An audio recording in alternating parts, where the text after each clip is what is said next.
বাংলাদেশ পরিসংখ্যান ব্যুরোর নতুন ঘোষণায় দেশের সবচেয়ে দরিদ্র বিভাগের নাম বরিশাল, অথচ সড়ক যোগাযোগে স্বপ্নের পদ্মা সেতু, পায়রা বন্দর, কুয়াকাটা সমুদ্র সৈকত, কয়লা বিদ্যুৎ কেন্দ্র সহ সম্ভাবনার দ্বার খুলে বসে আছে অঞ্চলটি। এত সব সম্ভাবনার পরও শিল্প কারখানা গড়ে উঠছে না, বেকারত্ব ঘরে ঘরে, বাড়ছে দারিদ্রতা, চোখে ভাঁজ পড়েছে ভুক্তভোগীদের, অন্তহীন প্রতিবন্ধকতায় জর্জরিত বরিশাল।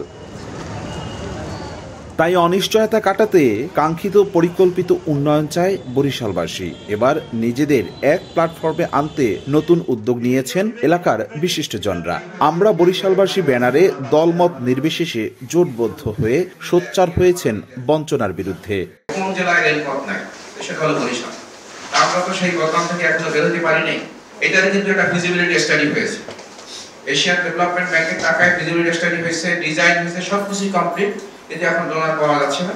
এটা ডোনার নিয়ে এখন আর কেউ চেষ্টাও করে না। এখন আমরা যেখানে যে ডিপার্টমেন্টে কথা বলি সব জায়গায় শুনি যে ভাই এই সরকারের সময় আর কিছু হবে। বাইল্যাটারাল দ্বিপাক্ষিকতা বহুপাক্ষিকতার অভাবে বরিশাল পরাজিত হয়ে গেছে এবং সেই পরাজিত বরিশাল আজকে মানে একেবারে পরিসংখ্যানে বিবিএস এর সর্বশেষ পরিসংখ্যানে সেটা প্রতিফলন ঘটেছে। গত বছর বিপিএল এ বরিশাল কাপ নিয়েছে, এবারও সেই একই কাপ নেওয়ার দরজায় করান আসছে স্যার, কিন্তু আমাদের স্টেডিয়ামে আমরা কিন্তু খেলা দেখতে পাচ্ছি না স্যার।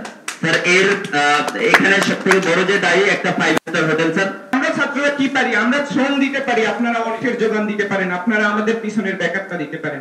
সো আমরা যদি শ্রম দিতে পারি স্যার স্বেচ্ছায়, কেন এই ব্যাকআপটা আমরা পাইতেছি না? এমন একটি প্ল্যাটফর্ম আপনার মাধ্যমে আমরা করতে চাই যেখানে আমরা সবাই আমাদের সমস্যা নিয়ে কথা বলবো, এমন সমস্যার সম্ভাবনা নিয়ে আমরা কথা বলবো। কোন কাজটি প্রায়োরিটি দিয়ে করা যায় সেটা আপনি নির্ধারণ করবেন।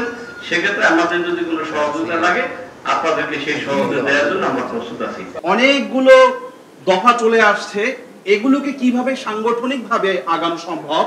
আজকে আমরা বরিশালবাসী যে ব্যানারটা দেয়া হয়েছে, বরিশালে অনেকগুলো অর্গানাইজেশন আছে, তারা অনেক ভালো কাজ করে। এই কাজগুলো বিচ্ছিন্নভাবে করা হয়, কিভাবে সম্মিলিতভাবে আগানো যায় সামনে। বরিশাল সার্কিট হাউস সভাকক্ষে রোববার সন্ধ্যায় সভায় প্রধান অতিথি শ্রম ও কর্মসংস্থান মন্ত্রণালয়ের সচিব জানান, সরকারের একজন উপদেষ্টা সহ 4 জন সচিব আছেন বরিশালের। পিছিয়ে থাকা অঞ্চলটির উন্নয়নে দরকার পরিকল্পিত পদক্ষেপ।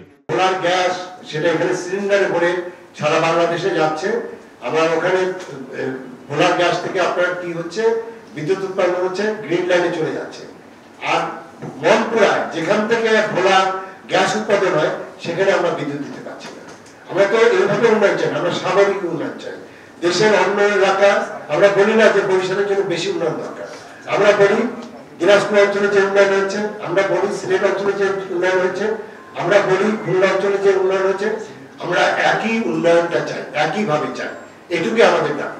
এই দাবি এটি কিন্তু খুব বেশি দাবি না। আমরা বরিশালকে বাংলাদেশের প্রথম সারির একটি বিভাগ হিসেবে দেখতে চাই, যেখানে কোনো বৈষম্য থাকবে না, যেখানে কোনো ভেদাভেদ থাকবে না এবং মানুষের অধিকার এখানে প্রতিষ্ঠিত হবে। আমরা বরিশালবাসী ব্যানারের সাংগঠনিক রূপরেখা তৈরি শেষে ঈদের পর আনুষ্ঠানিকভাবে কাজে নামা হবে বলে সিদ্ধান্ত হয় প্রথম বৈঠকে। অপূর্ব অপু, সময় সংবাদ, বরিশাল।